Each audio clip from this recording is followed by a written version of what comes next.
ഒരു മുംബൈയിൽ നമുക്ക് കാണാനായിട്ട് കഴിയുന്നത് സാധിക്കുന്നത് ഒടുവിൽ നമ്മുടെ അലീന കടപ്പാട്ടൂർ വീട്ടിലെ എല്ലാവരോടും യാത്ര പറയുകയാണ് എന്ന് കാണാനായിട്ട് സാധിക്കും.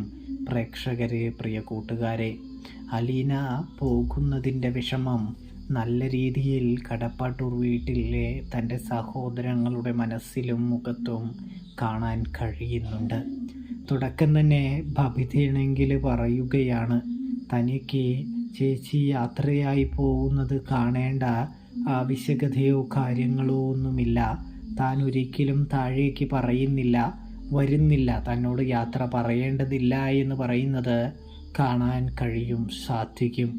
അങ്ങനെ നമ്മുടെ ബബിത ഐക്യദാർഢ്യം പ്രഖ്യാപിച്ച് നിൽക്കുമ്പോൾ അലീന കൃഷ്ണയോടും രോഹിത്തിനോടും യാത്ര പറഞ്ഞുകൊണ്ട് കടപ്പാട്ടൂരിൽ നിന്നും പടിയിറങ്ങുകയാണ്.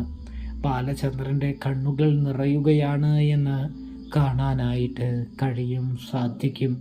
ബാലചന്ദ്രൻ നല്ല രീതിയിൽ തന്നെ പൊട്ടിക്കരയാനായിട്ട് പോവുകയാണ് എന്ന് കാണാൻ കഴിയും. എന്നിരുന്നാലും ബാലചന്ദ്രൻ കരയാതെ